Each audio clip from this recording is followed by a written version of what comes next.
In this video, I'm here at the National Motor Museum. We've already seen the main collection. What we're going to look at today is the collection centre next door, which houses archives and libraries and lots of very fascinating information. So here we are at the collection centre, this impressive building built in the 80s, opened in 1989, and it houses some remarkable treasures, artefacts, road signs, pictures, magazines, video libraries, brochures. There is so much stuff in here. I can't show you all of it, but the good news is you can come on a tour. If you head to the website, I'll put details in the description below, and you can actually go on tours to look around this remarkable collection. It is here for everyone to enjoy. So let's head in and see what we can find. So this is just part of the enormous library here. It's kind of split over two floors, but a remarkable selection of books on automotive themes, like this one. Look at this, Motoring for the Millions by Ian Ward, comparing minis and minors, Fiestas, Ford Model T.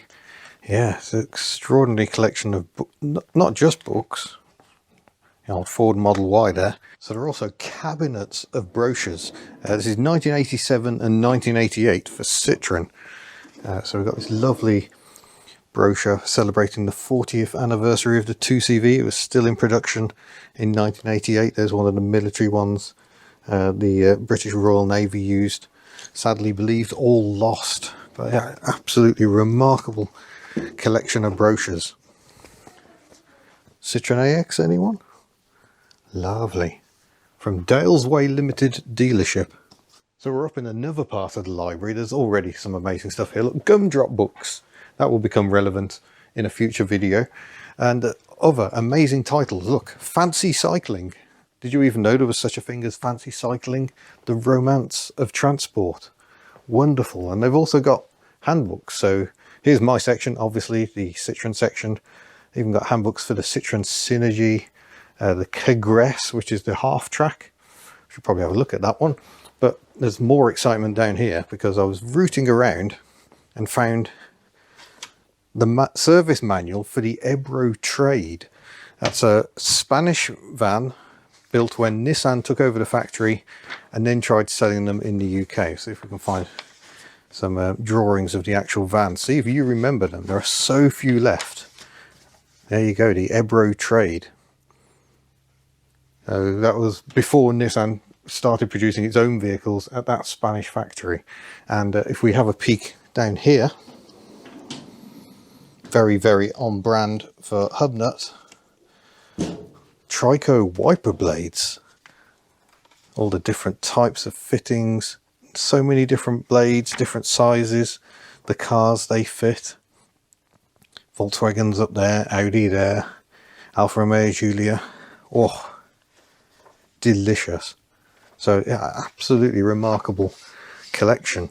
And up here we've got the catalogues of Brown Brothers, which I remember well. My aunt used to work for Brown Brothers in the 1980s, sell tools, car parts, all sorts. And these brochures go all the way back. Look, it's 1900. I had no idea Brown Brothers has such a lengthy history. Look at beautiful gold writing. Sometimes replaced by marker pen. But yeah, what an astonishing collection of documents. Well, you didn't think I wasn't going to look, did you? This is the operation and maintenance of the Citroën Congress car with spare parts list.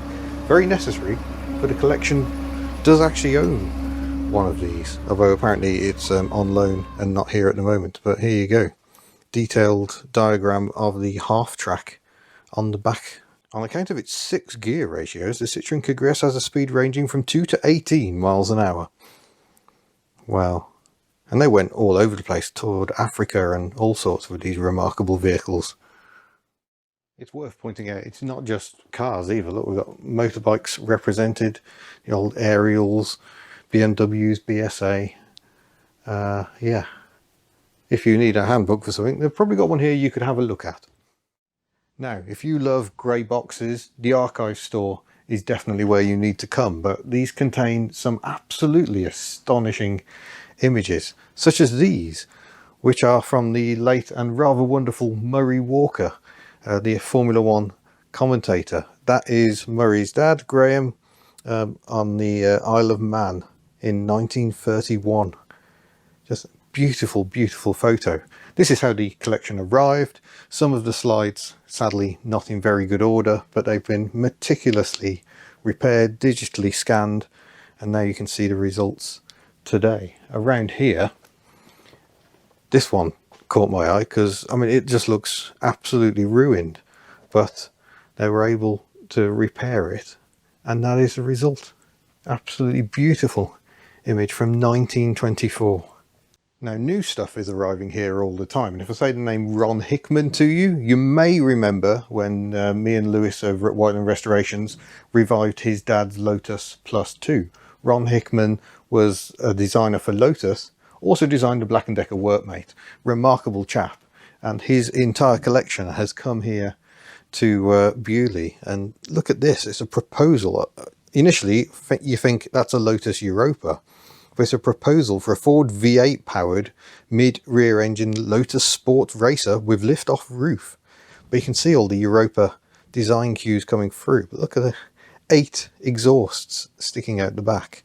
And this sketch down here is just absolutely wonderful. A proposal that didn't go anywhere, but is beautiful nonetheless. Rear-mounted engine, really, really sort of cab-over styling. And all these notes written on it as well. So it's a remarkable collection. There is so much here to see, and plenty of people have already come to look. We've got original design drawings as well. It's just absolutely astonishing what is here. Now I have to show you this one because sometimes preservation is about more than just putting things on shelves. This book arrived really rather poor order, but it was sent out for restoration, and this is the result. The souvenir of the Automobile Club 1,000-mile trial in 1900, and all the photos by Argent Archer. This absolutely beautiful book is now looking absolutely exemplary, and there you go. Incredible photos from 1900. You think 1,000 miles back then was a pretty big deal.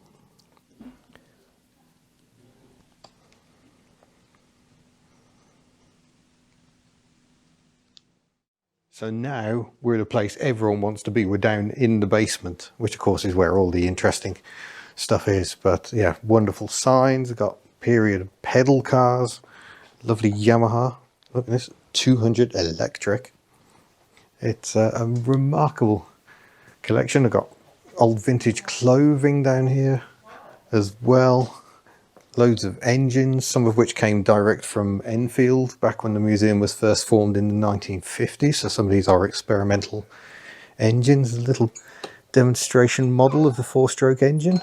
How beautiful is that? It's incredible down here. So at times, some of this stuff will be displayed in the main museum itself. Old cycles, for instance. But otherwise, yeah, just stored away all these old vintage and veteran wheels. Oh, Renault. I don't think those are for about 21. Traffic lights. Quite a lot bigger than you expect. Traffic lights, I find. Around here, more clothing, more lovely little models, and yet more archive material. There is so much down here. Old Lucas parts, coils and dynamos. Just breathtaking. I could wander around this place for years. Some people are very lucky and are paid to do exactly that. Look at that tungsten iodine bulb spot lamp. Whoa. The entire section dedicated to lamps, fire extinguishers. Yeah, it's amazing. There are even toys in here. Miss Hubnut would love this. Look at that. United British Caravans, crockery, and little vintage caravans indeed. And we open some of these up. Remarkable veteran car run badges, all sorts going on in here. Met Police Bow Garage Gymkhana 1950. Just endless amount of amazing artifacts. Look at that little Fiat Cinquecento collection. Beautiful. Now this is a fun section because you've got stuff attached to these roll-out rails. Like this amazing collection of not just road signs, but also steering wheels and a stencil that would have been used to warn of children crossing. Look at the original reflectors on it. Halt sign down here. Just lovely. These signs and wheels cover such a wide expanse of motoring miscellany. Absolutely love it. Pull this one out here. This is before signs were standardised, really. Dangerous bend, end of 10-mile-an-hour speed limit. It's a wonderful collection. I'll take you around the other side. Again, more grey boxes, should you feel the need. Yeah, look at this. That was apparently a sign for a school. It's meant to be a beacon, a warning beacon. I'm glad we've standardised things since, because that is more than a little confusing. And yet more here. Look at this. Wonderful. The archive just goes on and on. I've got some more favourite signs here.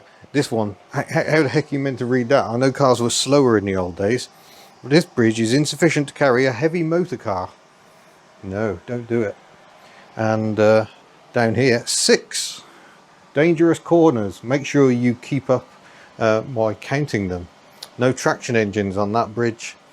And there we go, an original sign for the Motor Museum itself and Palace House, where Lord Montague of Bewley used to live. Austin Rover Supercar.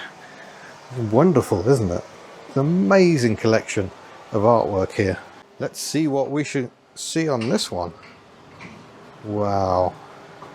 Original oil painting, perhaps Le Mans. Certainly very, very racy. You know, Blower Bentley. Technical drawings down here. Wonderful collection of artwork. That one's quite heavy.